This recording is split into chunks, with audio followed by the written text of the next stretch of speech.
डिब्बे में तो चावल समाप्त हो गए। कान्हा, बलराम पुत्र, तुम दोनों ठीक से भोजन करो।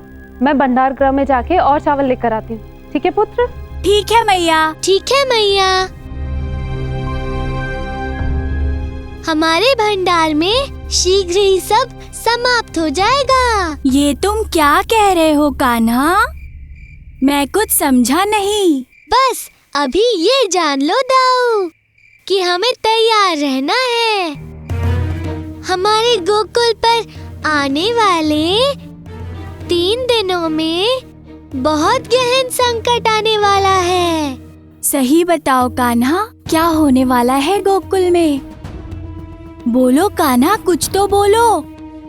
मामा श्री की कृपा से और एक संकट गोकुल पर आने वाला है दाऊ। क्या? एक और संकट? फिर तो हमें संकट को समय पर ही रोकना होगा। धैर्य दाऊ, धैर्य। बिना अपराध के कोई भी दंड का पात्र नहीं बनता।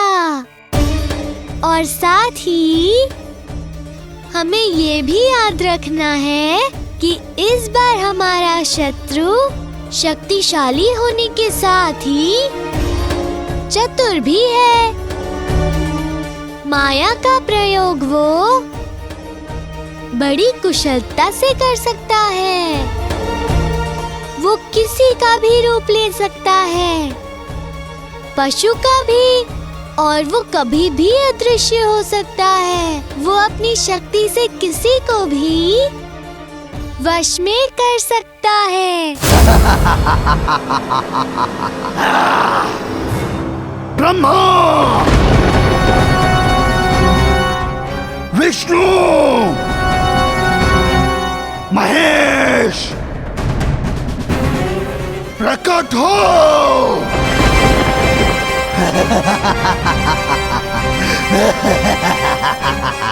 मैं हूँ धृतराष्ट्र, महान असुर, जम्बासुर का वंशज।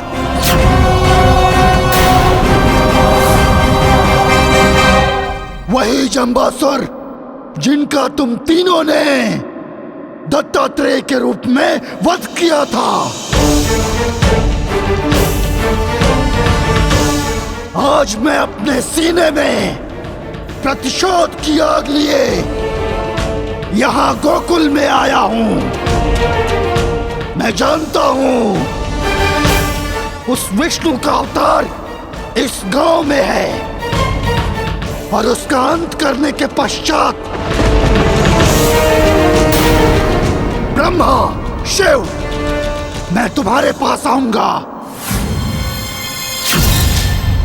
तुम्हें तुम्हारे किए का दंड भुगतना होगा। शिव, ब्रह्मा, आ रहा हूं मैं।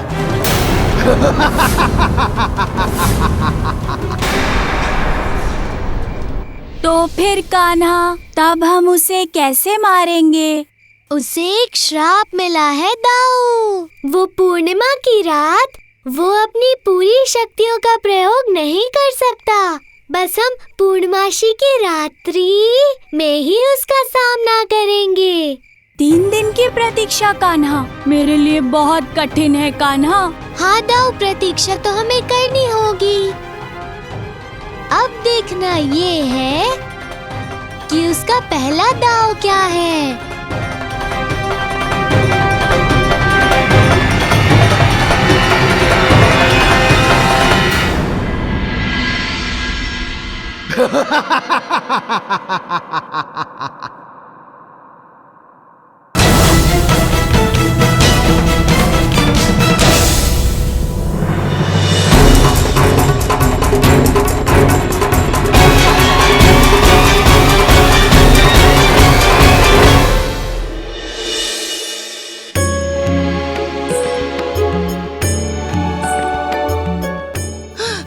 नंद जी, मैं बर्बाद हो गया नंद जी। मेरी फसलें जलकर नष्ट हो गई नंद बाबा। मेरा खेत जलकर नष्ट हो गया नंद जी।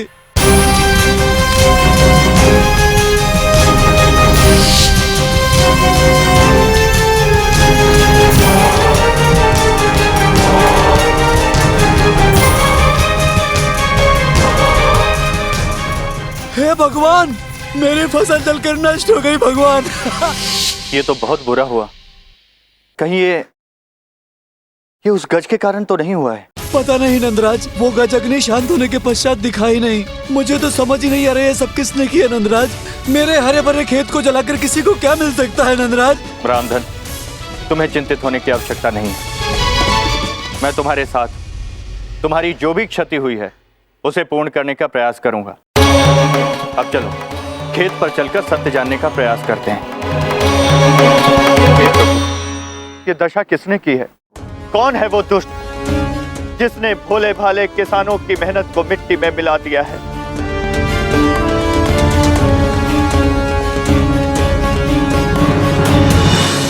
हाँ, तो ये तो तुम सब जानते हो कि देवताओं और असुरों के बीच में युगों से वैर चलता आ रहा है। और ये उस समय की कथा है जब असुरों के राजा दैत्य जंबासुर हुआ करते थे। जंबासुर ने उस समय देवलोक पर अनेकों बार आक्रमण किए। एक समय आया जब सारे देवता पराजित भी होने लग गए और इस प्रकार अनेक वर्षों तक असुरों से संघर्ष करते करते सभी देवता अपना शक्ति सामर्थ्य खोने लगे।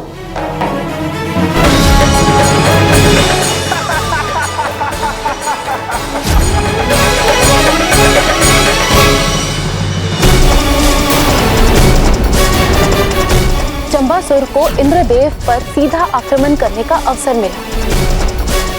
उस समय देवराज इंद्र को वहां से भाग जाना ही उचित लगा। क्या देवों के राजा इंद्र एक असुर से भयभीत हो गए? हाँ पुत्र, ये सत्य है। देवराज इंद्र रण छोड़कर भाग गए, किंतु उन्हें देवलोक की चिंता सताती रही और इसी समस्या के समाधान के लिए वो अपने गुरु बृहस्पति के समक्ष गए। और पुत्रों, तुम जानते हो ना, गुरु बृहस्पति ही सभी देवताओं के गुरु हैं। और गुरु बृहस्पति ने देवराज इंद्र से कहा कि इस परिस्थिति में केवल प्रभु दत्तात्रेय ही उनकी सहायता कर सकते हैं। प्रभु दत्तात्रेय? हाँ पुत्र, प्रभु दत्तात्रेय। किंतु वो तो एक शिशु थे। एक नन्हा शिशु इंद्रदेव की सहायता कैसे कर सकता है काकी? अरे सुबल, सभी पहले शिशु होते हैं, फिर बड़े भी होते हैं। जैसे हम सब बच्चे धीरे धीरे बड़े होते जा रहे हैं, तब तक प्रभु दत्तात्रेय भी बड़े हो चुके थे। समझे कि नहीं समझे? और उनका विवाह माता लक्ष्मी से हुआ। कान्हा बिल्कुल सही कह रहा है।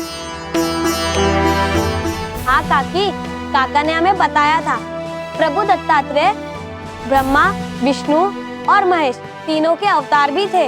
हाँ पुत्र, तुमने बिल्कुल सही कहा। और फिर इंद्र प्रभु दत्तात्रेय के समक्ष गए। हे प्रभु दत्तात्रेय, हमारी रक्षा कीजिए। हम सब देवों पर घोर संकट आन पड़ा है। देवों को बचा लीजिए प्रभु, मेरे देवलोक को बचा लीजिए। देव राजेंद्र, आप इतने भयभीत क्यों हैं? चिंता ना करें। आपकी जो भी समस्या है धैर्य पूर्वक मुझे बताएं। मुझे खेद के साथ आपको ये बताना पड़ रहा है कि देवता असुर सम्राट जंबासुर के सामने हारते जा रहे हैं। कई वर्षों तक युद्ध करने के पश्चात जंबासुर ने हमारे सैनिकों का मनोबल ही तोड़ दिया है। इस आपदा काल में गुरु बृहस्पति ने हमें आपकी सहायता लेने की राय दी है और उन्होंने कहा कि अब एक आप ही हैं जो देवताओं की रक्षा जंबासुर से कर सकते हैं। देव राजेंद्र, देवताओं को कुछ नहीं होगा। बस आपको एक बार फिर उस असुर राज को युद्ध हेतु ललकारना होगा। बस आप जंबासुर से युद्ध कीजिए। ये आप क्या कह रहे हैं प्रभु?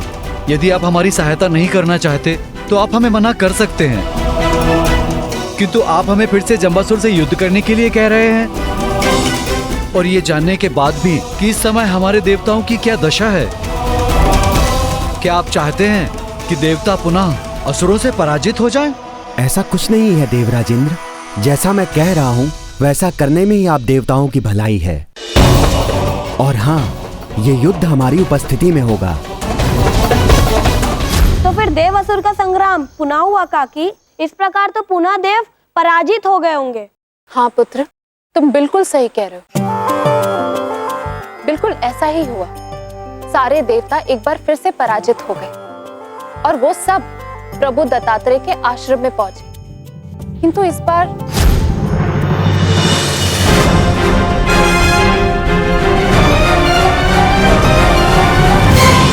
प्रभु, हम सभी देवता आपकी शरण में हैं। हमें बचाइए प्रभु।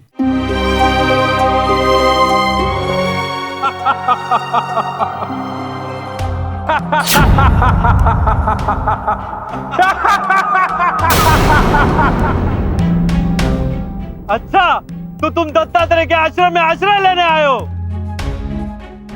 मेरे भय से मूषक की भांति बिल में आ छुपे। सारे के सारे देवता कायर हैं।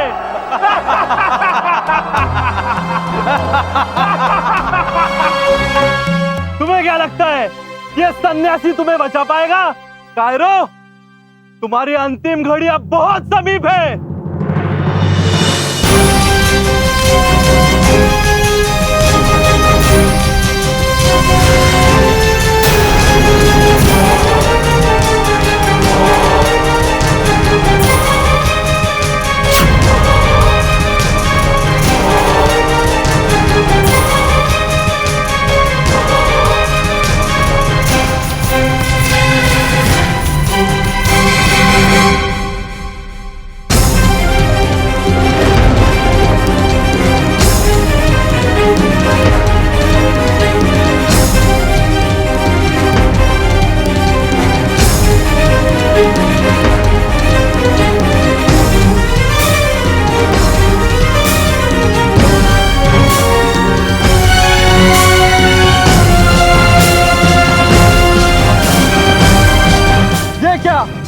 मेरे सारे प्रहार मार्ग में ही विफल हो जा रहे हैं।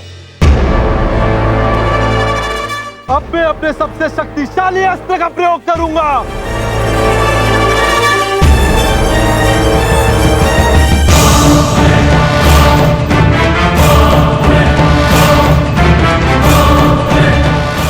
अरे नहीं नहीं, ये क्या? ये तीव्र किरण हमें शील कर रही है। असुर राज, हमारी रक्षा कीजिए। हाँ, हम भाग भी नहीं पा रहे हैं। ये क्या हो रहा है? मैं शक्तिहीन क्यों होता जा रहा हूँ? फिर क्या हुआ काकी? क्या प्रभु दत्तात्रेय ने उन सारे असुरों को परास्त कर दिया? और माता लक्ष्मी का क्या हुआ? वो भी तो इस कथा में है ना।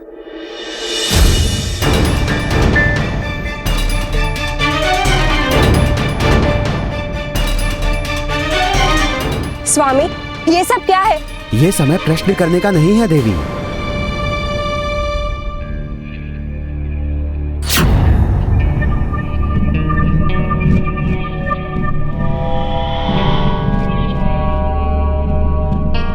देखो इस स्त्री को, अत्यंत रूपमती स्त्री है ये। ऐसी सुंदर स्त्री का साधु के आश्रम में क्या काम? इसे तो असुर लोक में होना चाहिए।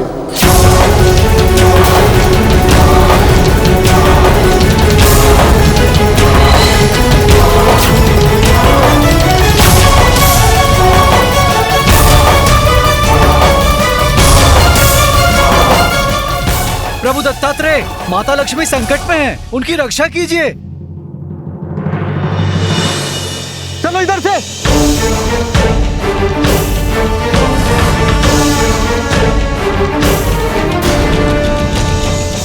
क्या उस दानव ने माता लक्ष्मी का अपहरण कर लिया? तब क्या हुआ काकी? यहाँ तो प्रभु दत्तात्रेय को देवताओं की रक्षा करने का मूल्य चुकाना पड़ा। क्या हुआ कान्हा, तुम इतने चिंतित क्यों हो? क्या करूं दाऊ, वहाँ धूर्तासुर गोकुल में एक के बाद एक समस्या उत्पन्न कर रहा है और मैं यहाँ बैठा कहानी सुन रहा हूँ। उस असुर ने माता लक्ष्मी को एक बाल्टी में बंद कर उसे अपने मस्तक पर रख लिया। पुत्री, ये सब तुम्हें कैसे ज्ञात है? ये कथा मेरी मैया ने सुनाई थी ना, इसलिए। राधा ने बिल्कुल सही कहा।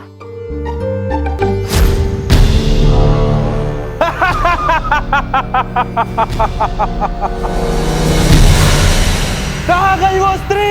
अभी तो यही थी, ढूंढो उसे। अच्छा, और उसी क्षण माता लक्ष्मी वहाँ से चली गई। हाँ, और तभी तो कहा जाता है जो भी माता लक्ष्मी को अपने पैरों में रखता है उसे भवन की प्राप्ति होती है। हाँ, और जो उन्हें अपनी गोद में रखता है उन्हें पुत्र रत्न की प्राप्ति होती है। और जो माता लक्ष्मी को हृदय में रखते हैं उनकी सारी मनोकामना पूर्ण होती हैं। हाँ, किंतु बालकों, जो भी माता लक्ष्मी को अपने मस्तक पर रखता है उसे माता लक्ष्मी छोड़कर चली जाती है।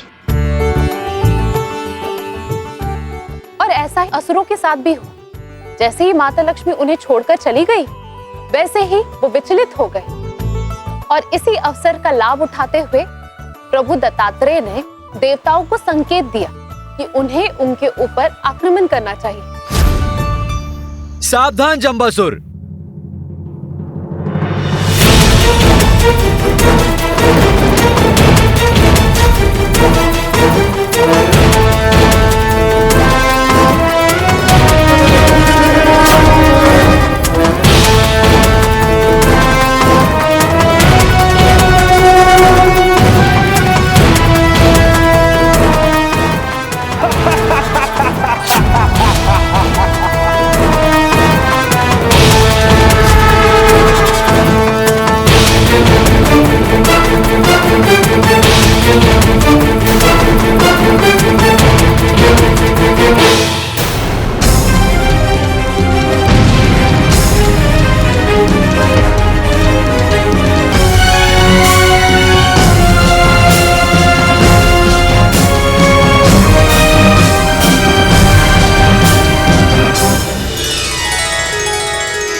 तो ये थी माता लक्ष्मी और दत्तात्रेय की कथा। कान्हा, कहानी समाप्त हुई। चलो, अब हमें चलना चाहिए।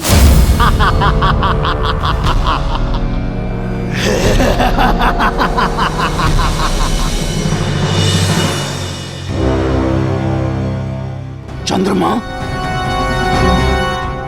पूर्ण चंद्र के कारण मैं अदृश्य नहीं हो पाऊंगा। मुझे शीघ्र अतिशीघ्र यहां से लौटना होगा।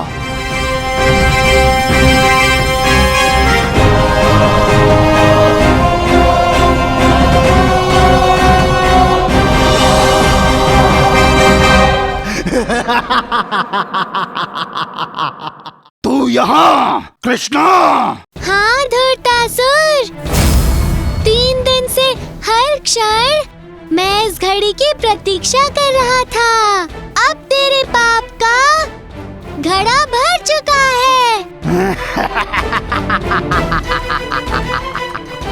अच्छा हुआ तू स्वयं यहाँ आ गया कृष्णा। आज मैं अपने पूर्वज जंबासुर का प्रतिशोध लेकर जाऊंगा। सावधान हो जा।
कान्हा,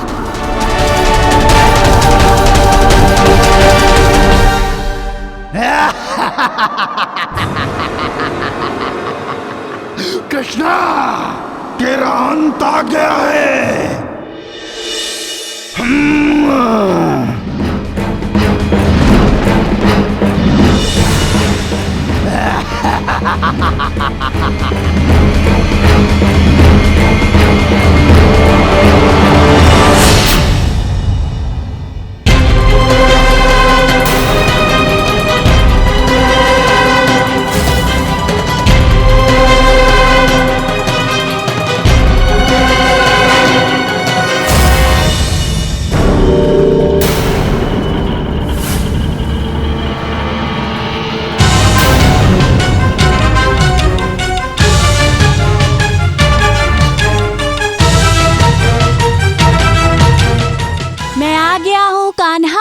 तुम्हारा दाव तुम्हें कुछ नहीं होने देगा।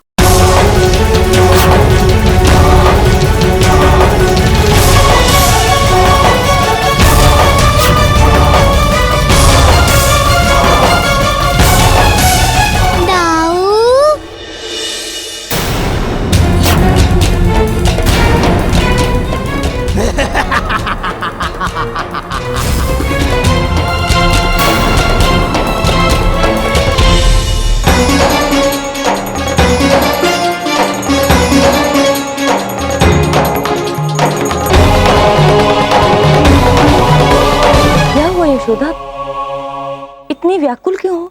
जीजी देखिए ना, कान्हा और बलराम तो यही थे, फिर अचानक कहाँ चले गए?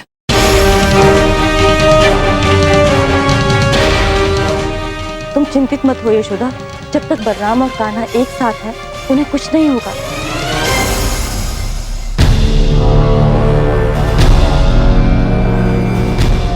कान्हा, हमें शीघ्र ही धूर्तासुर को समाप्त करना होगा। दिन निकलते ही ये और पुनः शक्तिशाली हो जाएगा। दाऊ, अब तो केवल देवी लक्ष्मी ही हमें इस संकट से निकाल सकती हैं।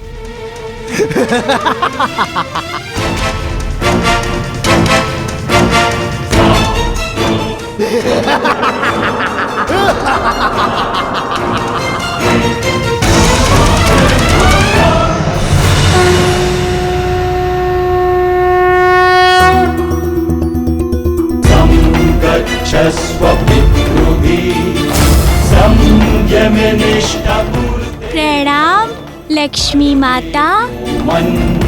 देवी लक्ष्मी, हमारी सहायता कीजिए।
ये पात्र कहाँ गया?